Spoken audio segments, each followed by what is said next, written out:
with knowledge, but we'll never know. I live in that arcane world of firmware. Yeah.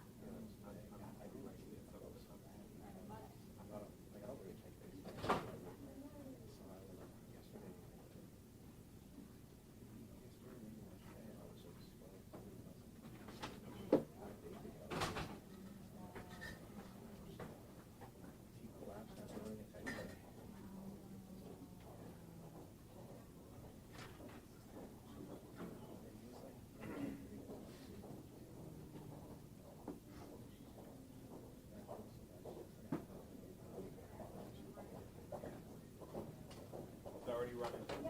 Just clip it on.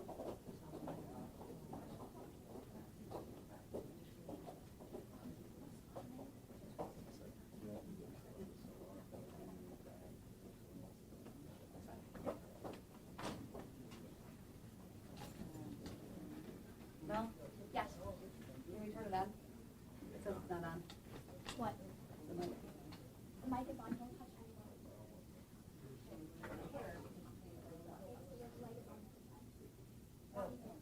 Yep. I got it.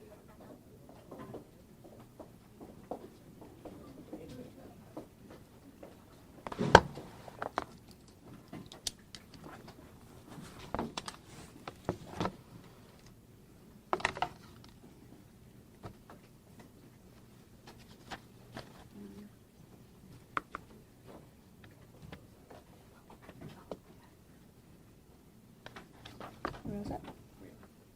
Okay. Good morning, everyone. Hello, I'm Michigan Attorney General Dana Nessel, and with me today we have Daniel Hagman-Clark, our Chief of our Criminal Justice Bureau, Robin Liddell, Division Chief for our Criminal Trials, Heather Meingas, Chief of our Civil Rights and Elections Division, also Rick Cunningham, our fantastic Assistant Attorney General handling this matter, Aubrey Sargent, Chief of our Investigative Division, Bob Menard, one of our amazing special agents. Did I get everybody? Yes. Okay. In 2024, in the August primary election in Michigan, 4 St. Clair Shores residents voted twice. Now, this is a crime, and my office is prosecuting the 4 voters and 3 municipal election employees for crimes related to double voting. 1 person, 1 vote. It's a simple but highly important American value we've all known since we were children. When people violate this principle, they violate state law and undermine the most basic tenets of our American democracy. But 4 individuals in St. Clair Shores did just that. They voted twice, once by absentee ballot and once again on Election Day at their local polling places.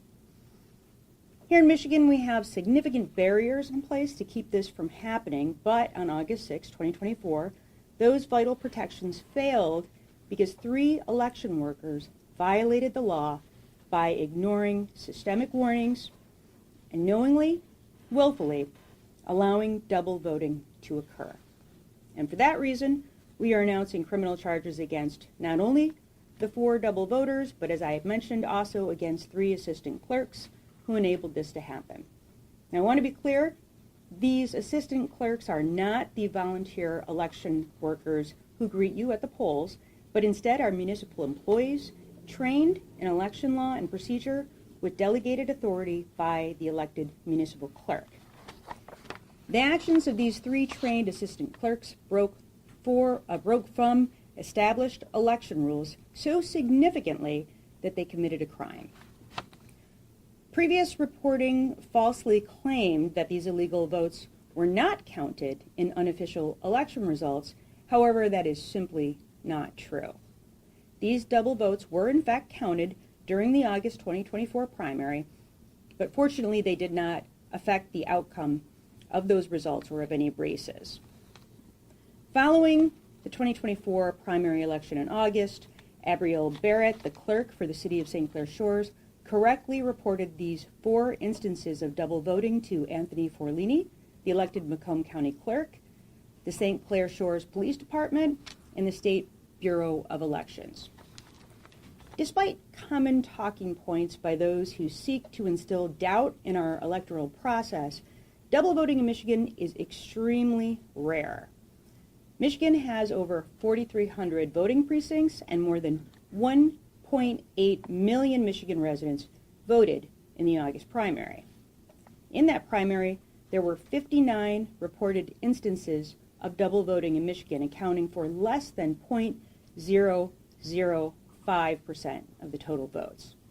Nevertheless, the fact that 4 incidents occurred in a single municipality of this size raises significant concerns. It's shocking, and it's simply unheard of. There are procedures in place to ensure that this does not happen, and that's why it so rarely does. It really took a perfect storm to come together to allow these 4 individuals to double vote, which included voters who were willing to vote twice, the completion of affidavits that were false, poll workers who did not turn them away as they should have, and municipal clerks who illegally altered the qualified voting file. The confluence of so many of these things had to happen in order for this to occur. So, yes, we have sufficient procedures in place, which is likely why it's so rare that this happens. And for this to have occurred, it required multiple people in a concentrated area that were willing to break the law all on the same day during the course of a single election. In this case, the facts, as alleged, are as follows. 4 individuals appeared in person at their respective polling locations in St. Clair Shores, requesting ballots to vote in the August primary election. We allege that upon arrival, they were informed by their local poll volunteers that they had previously completed and returned their absentee ballots, and yet, due to the failure of the city employees, were otherwise still allowed to vote in person that day. In each instance, across 3 separate precincts, the volunteer election workers on site at the polling locations saw the warnings on the electronic poll book, an electronic record of voter information that is assessed by poll workers at election sites that indicated that the voter had already voted by absentee ballot and that their ballot had been received and approved for tabulation by the local clerk. These absentee ballots were being contemporaneously counted already by designees of the city clerk at a separate location, demonstrating the proper functioning of the checks and balances in our election system. However, despite the clear and very obvious warnings displayed in the electronic poll book, the election workers on site contacted a designated municipal call-in center seeking direction from the assistant clerks and were instructed to issue the would-be voters a second ballot and to override and ignore the very clear warning displayed on the poll book. The voters completed those ballots, they fed them into the tabulator, and their votes were subsequently counted in on the in-person election day vote totals. 3 of the 4 voters wrongly completed an affidavit where they falsely claimed that they had not previously voted in this election, even though they had already had their votes counted in the election, and that vote was received and, again, already counted. The assistant clerks, phoned by the frontline election workers, then illegally altered the state qualified voter file to designate the previously issued, voted, and returned absentee ballot as having been rejected rather than received and approved for tabulation without making any effort at all to ensure that the corresponding ballot was rejected from the absentee voter counting board as it had already been received. The absentee ballots were all counted in the same day. What occurred here cannot be allowed to be repeated in the November general election. As to election workers, it is imperative that all election staff, volunteers, and assistant clerks abide by the laws of this state and the clear directives of both the Secretary of State and the local municipality. The conduct alleged here by the assistant clerks is a flagrant violation of election laws, and they criminally facilitated in the double voting. As to the individual voters, under state law, an individual who votes at an election, both in person and by means of an absent voter ballot, or an individual who even attempts to vote in person and by means of an absent voter ballot, is guilty of a felony. These are different crimes, and we are alleging that they are guilty of both. Additionally, any election employee who facilitates double voting may be found guilty of the exact same felony offense via an aiding and abetting theory. So as a result, today we are charging the following St. Clair Shores residents: Frank Prezzato, Stacy Kramer, Douglas Kempens, and Geneva O'Day, with 1 count of voting absentee and in person, and 1 count of offering to vote more than once. Additionally, we're charging the following St. Clair Shores election staff: Patricia Guciardo and Emily McClintock, with 1 count of falsifying election returns or records, 1 count of voting absentee and in person, and 1 count of offering to vote more than once. We're also charging Molly Brazier with 2 counts of falsifying election returns or records, and 2 counts of voting in person and absentee, and 2 counts of offering to vote more than once.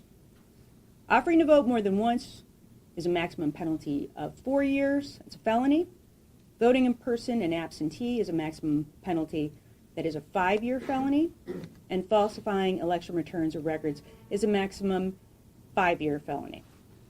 It's important to note that while we do not know the specific motive of the voters or assistant clerks in taking these illegal actions, nor for most of them do we know their likely political affiliations, or for the voters involved. I will say for 2 of the assistant clerks, they had previously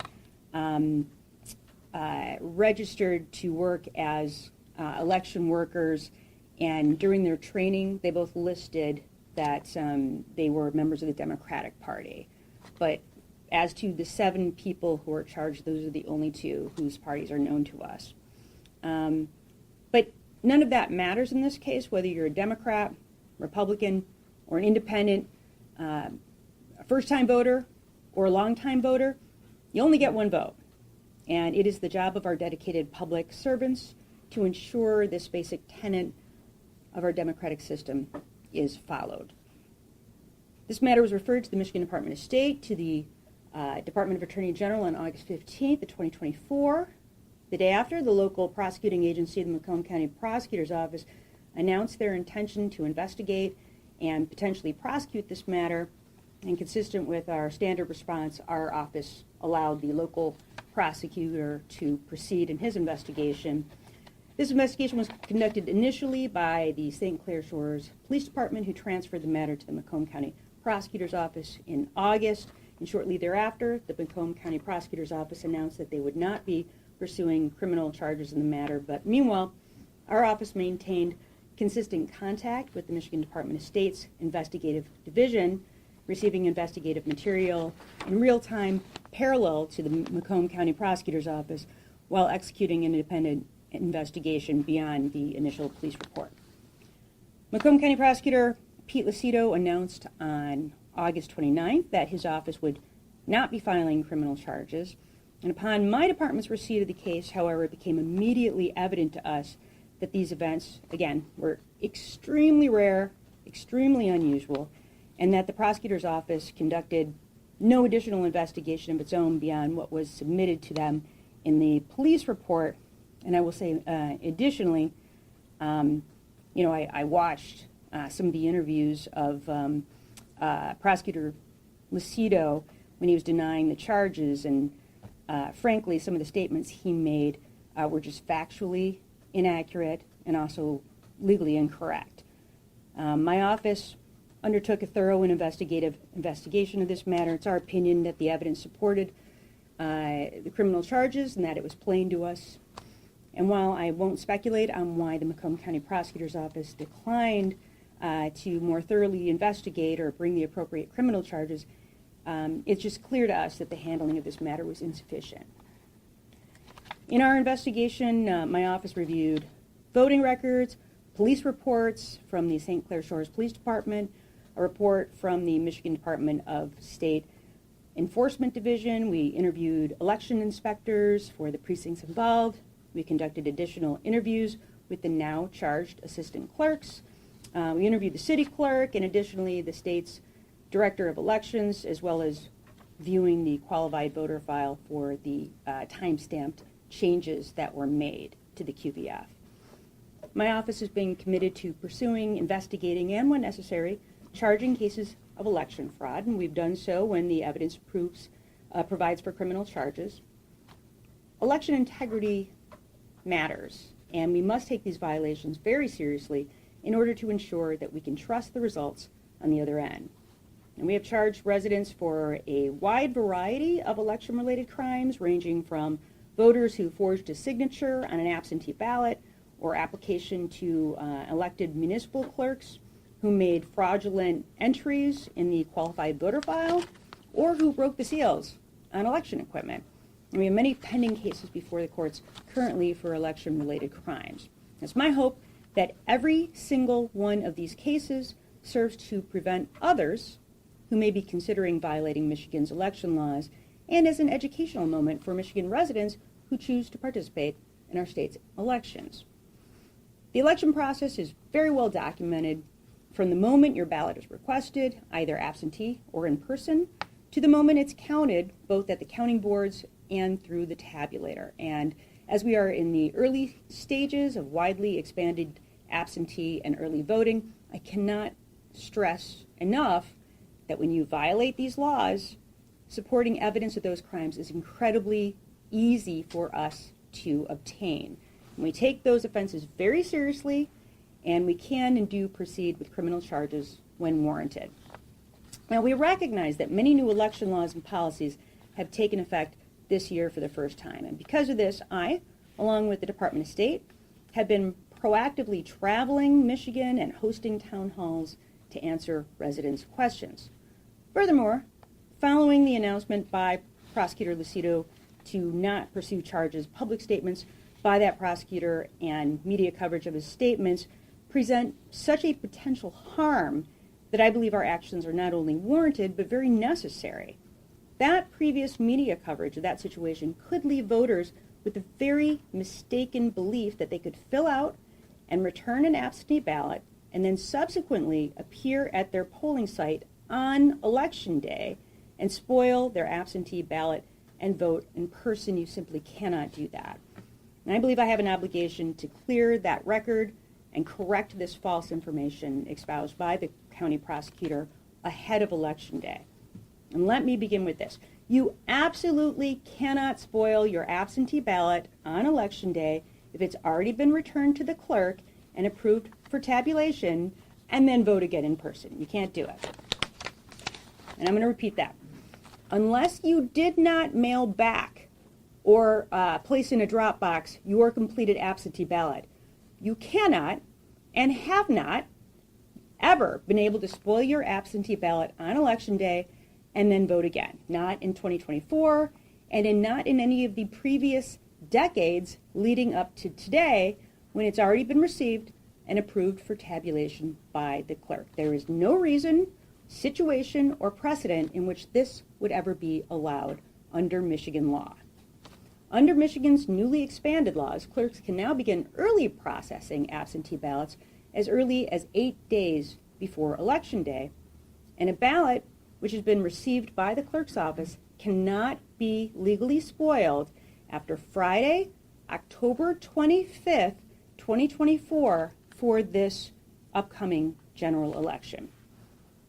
Secondly, it is not true that voting by absentee ballot and in person at the polls is a frequent occurrence.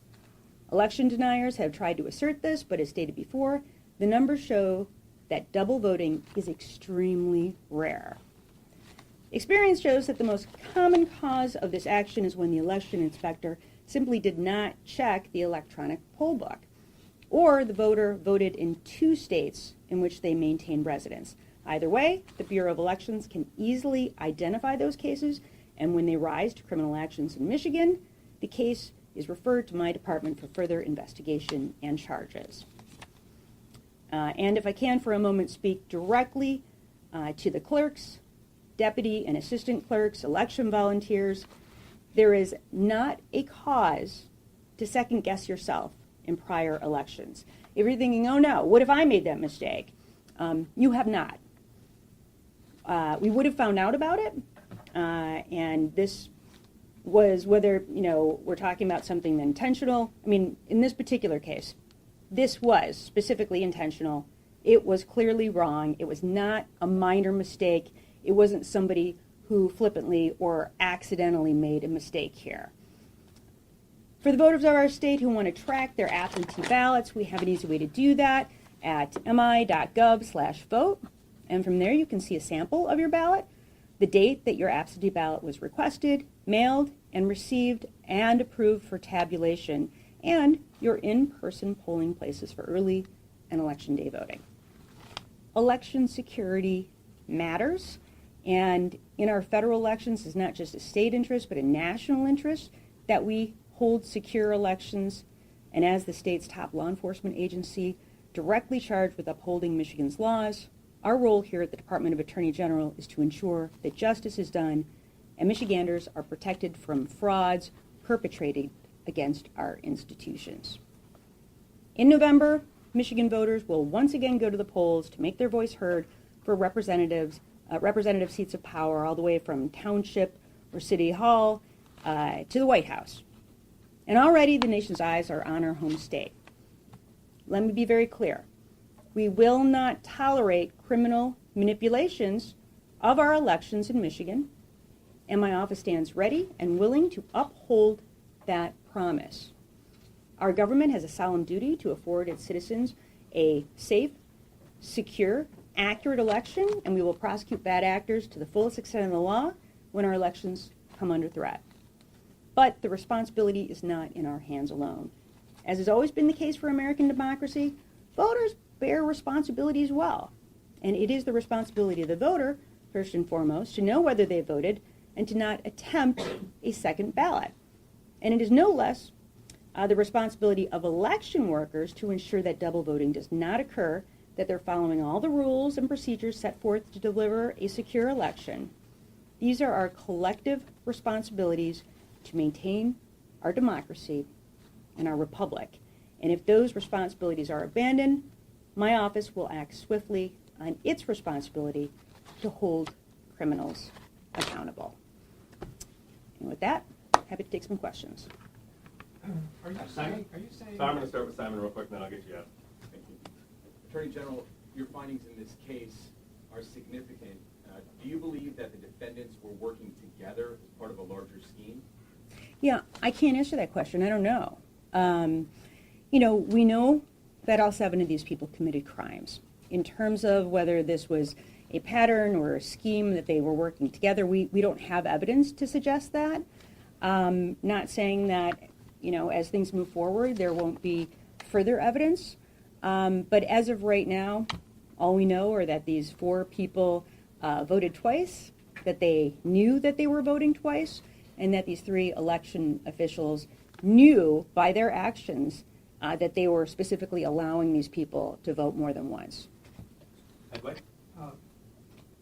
Piggybacking on what you just said, so you're alleging that they knew, which I think intent might be really important in this, they knew that they wanted to vote twice.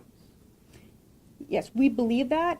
Technically speaking, these are strict liability crimes, but I think we have sufficient evidence to show that, these individuals, remember, they had to fill out their envelopes, right? They had to fill out the ballots, they had to put the, everything into the sleeve, and then close the envelope, and then sign it. It's their signature on the back, and then send it in to the clerk's office where it had been received. So all of those things happened, and yet they still came in to vote.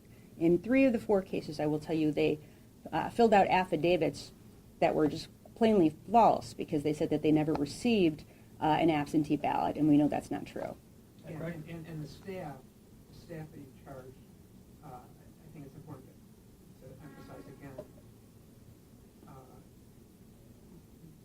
these were just not simple mistakes. Right, and if I could just walk you through it one more time. Yeah. So the voter comes in, the poll worker, would have pulled them up in the electronic poll book, and you get this big message that flashes on there saying that that person has already voted and that their ballot has been received. Do we have a copy of that? Okay, so that flashes up, and so they know there's an indication already this person's ballot has already been received, recorded by the clerk's office. And so at that point, that poll worker who's at that precinct would have called into the help desk to speak to the assistant clerks and said, hey, this person is here to vote in person, but the electronic poll book is indicating that they've already voted. And so then the assistant clerk, the 3 clerks that we charge, would have pulled up the qualified voter file.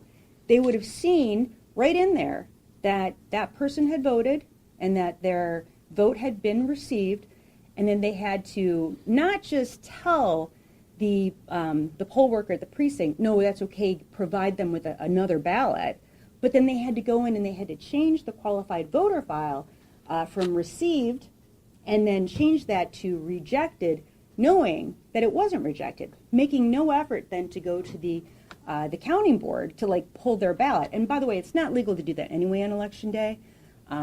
So even if they had done that, they still wouldn't be following the law, but at least it would show some effort to ensure that they weren't trying to vote more than once. But here they knew that those ballots had already been received. Again, they were already in the process of being counted when they said, no, just issue them a second ballot.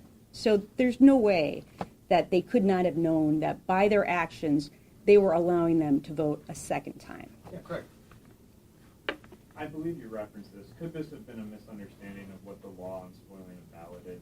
P. Lucido said that all of these individuals tried to spoil their ballot. You said you can't spoil your ballot, but could they have been under the understanding from the election officials that were guiding them that they were allowed to do this? Well, first of all, we believe that the evidence will not show that they were trying to just vote for somebody else and spoil their first ballot. We think the evidence will show that they were trying to vote a second time. But more so than that, I think what's really clear from the perspective of the clerks is that, remember, it's never been legal to do this on election day. So even though there is a method by which a person can spoil their ballot, that would have had to have happened a long time before. It would have had to happen, 2 Fridays before? I want to say 2 Fridays before would be the last time that they would have been able to spoil a ballot if they wanted to. But remember, it's never been the law of the state of Michigan that you could do this on election day. Ever, ever, ever.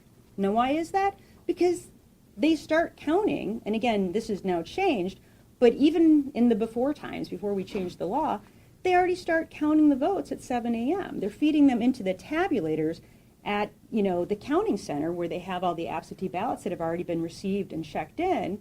And so if the polls open at 7 a.m., there is a good chance that they've already had that vote counted. And again, because these are anonymous, there's no way, once it comes out of the sleeve and it's fed into the tabulator, you're done. There's no taking that back.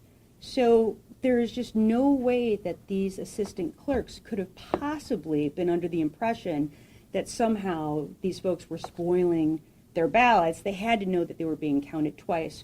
And we believe that, again, while we don't have to show intent, we believe there's going to be evidence to demonstrate they weren't trying to spoil their ballots. So did they attempt to spoil their ballot or not, their initial ballot? As I indicated, we don't have evidence they're trying to spoil their ballot. We have evidence that they tried to vote twice and that they did, in fact, vote twice. John? How much of this, I'm curious, your decision after Mr. Lucido decided, not to prosecute, how much is based on what happened in 2020, the doubt that was sowed by the court cases and everything, and where we sit today ahead of another general? How do you weigh that versus your decision here that, we need to prosecute these people? I'm assuming that played a role. I don't want to necessarily make that assumption without asking you. Well, we want to make sure that people have full faith and confidence in our elections. We don't want people to try to vote twice, and we certainly don't want clerks that in any way, shape, or form are aiding and abetting in that process, right? Now remember, this happens extremely rarely. Now, I will tell you that I personally have talked to countless clerks at this point because I wanted to know, how often does this occur? So I've talked to municipal clerk after municipal clerk. I've talked to, county clerks.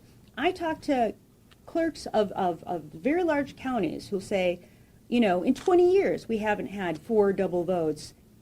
So to have it 4 times in one municipality in one election is, I think deeply concerning is the way I would put that. So that played a role.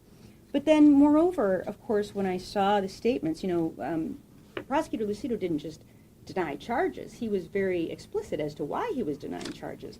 And I wrote down exactly what he said. He did an interview with Fox 2 with Charlie Langdon. And I was just deeply disturbed by some of the comments he made. First of all, he indicated that only 1 vote counted. And we know that that's just factually wrong. All 4 of them were able to double vote. So, we thought that needed to be corrected. And then, in addition, he really provided the public, I think, with false information about what you can and can't do. And I want to be really exact about this because I don't want to misquote him. But, he said, you can vote twice only if you spoil your first ballot, and then they give you another ballot showing you didn't have any intent to use that ballot, but the second ballot, you can do that. You can go to the clerk's office and say, I'd like my ballot. They're not going to give you your ballot back, but what they're going to do is cancel the number of the ballot, and they'll give you a new ballot because there's provisions for that. I mean, that's just not true on Election Day. You can't do that. Again, there are circumstances that you can do that well before the Election Day, but he should know that you can't do it on Election Day. You've never been able to do it on Election Day. That's not the law. I actually will specifically read from the Bureau of Elections manual, which talks about absent voters appearing at the polls. It says, if a voter who has been issued an absent voter ballot appears at an early voting site or in-person precinct on Election Day to offer the vote, the e-poll book will alert the election inspector that the voter was issued an absent voter ballot. The election inspector should take the following actions depending on whether the voter did not receive the absent ballot, or received but did not return it, or return their absent voter ballot to the clerk, or is appearing with the absent voter ballot in person. It's got the manual for all of this, but the important language is what happens when the voter was sent, received, and returned their absent voter ballot.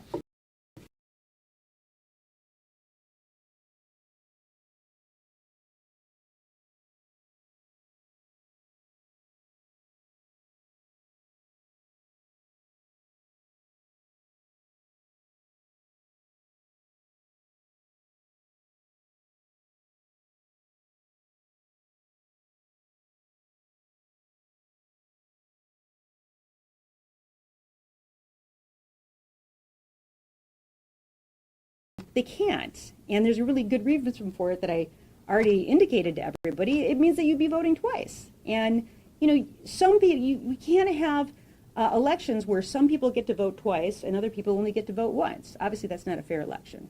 So for all these reasons, I thought it was really important that we pursue charges in this matter. Yeah, Lauren. Yeah, Attorney General, can you speak to the experience level of the clerks who were charged, like how many elections they have been involved in? And is there any indication that any other election workers at these precincts noticed this and tried to intervene? So the information that we have, first of all, I can't speak to what the experience was of those 3 clerks. I don't know if anybody else has that information. Does anyone? Okay, so we don't have that. But I will say in terms of the workers at the precinct, their instructions were, if this becomes an issue, if somebody comes in and tries to vote in person, but when this pops up, you can see that we've already received one, call the help desk to talk to these assistant clerks. Now, that's not really how the process, I think, is supposed to work, or usually does work. In most of the clerks that I spoke to, they said that immediately that you're supposed to turn the person away and say, nope, we've already received your ballot. If you have an issue, go talk to the clerk's office. Go to City Hall, talk to the clerk. And I actually talked to some clerks who said what they'll do is they'll show the person, like, here, we pulled your ballot. here's the envelope, here's your signature. And sometimes what some of the municipal clerks will actually do is they would even send that poll worker a picture of the back of their ballot to be like, here's what we received, here's the date we received it, and then turn them away. In this particular set of circumstances, it appeared to us from the information we had that instead of doing that, the process at these St. Clair Shores, precincts was, if you have an issue like that come up, call the help desk. So the workers at the precincts were doing the right thing. Like, they noticed it, it came up, they didn't just automatically give them a ballot, they called the help desk. They talked to these highly trained assistant clerks and said, what do I do? And they just followed the instructions that were given by the city clerks. That was, of course, erroneous and violated the law, but we don't believe that they knowingly did anything wrong because they were just following the process. We'll repeat my request that folks lead off with name and affiliate, and I'll go to College Jackson, Michigan Public. Hi, Attorney General. I apologize if I misheard you, but it seemed like I have in my notes earlier that you said there were 59 incidents of voting, double voting in the primary election.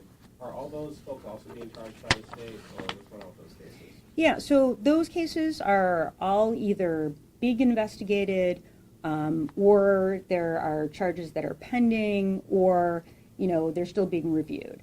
So everything is investigated, but remember, that's out of 1.8 million votes cast all around the state of Michigan. So many of those, they'll get investigated by MDOS, be referred to our department sometimes, as it's happened in 4 of these instances. The local prosecutor will review it, but that's normally the process. Have any of those cases been investigated and had the case closed before without a charging decision or without charges being referred to your office? I don't think so. Not for the 2024, I don't think. Yeah.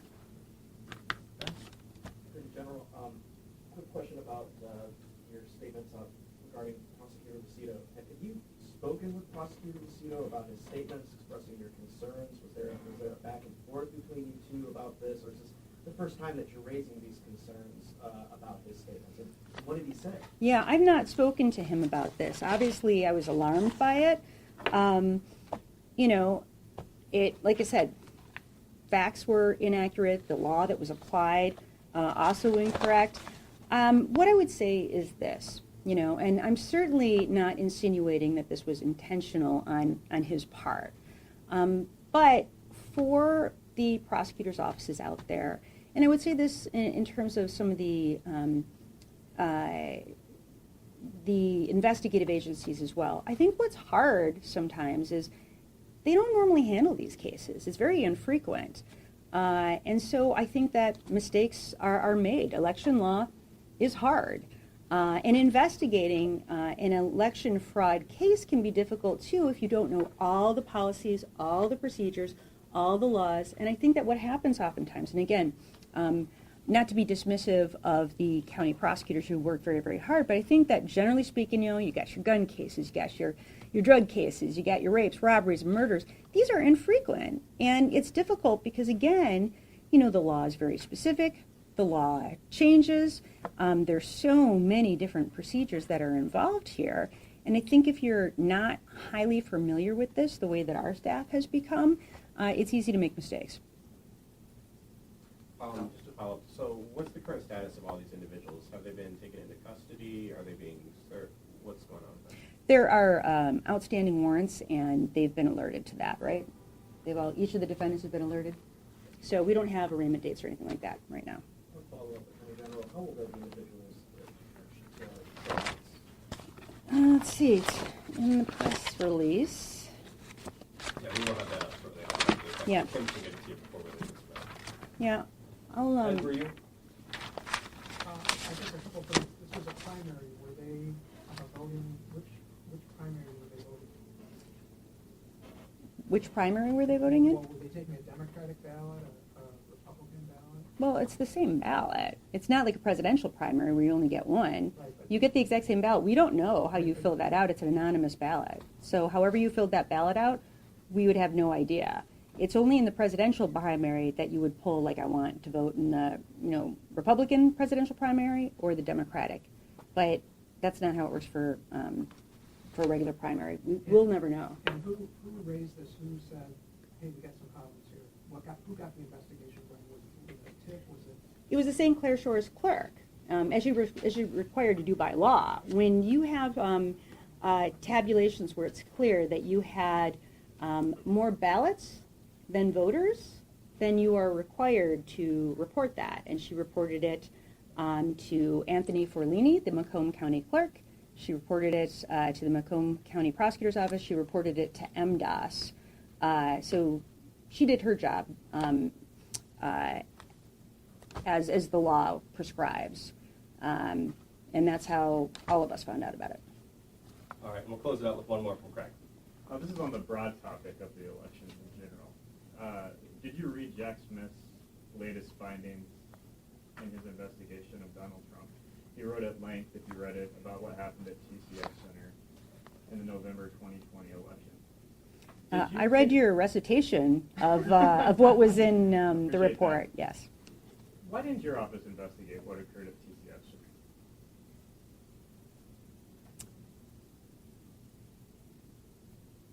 I mean, I don't know that we had evidence of a specific crime that occurred there. So I think we did. Did we? I think there were some reports that were generated that they wanted us to investigate. We looked at the stuff that was coming out, and there weren't anything to follow up on. Falsely. Yeah. All right. Right. Thank This you. one opens this one. I think we need you there for a moment. Thank you, everybody, for joining us today. Thank you. Thanks, everyone.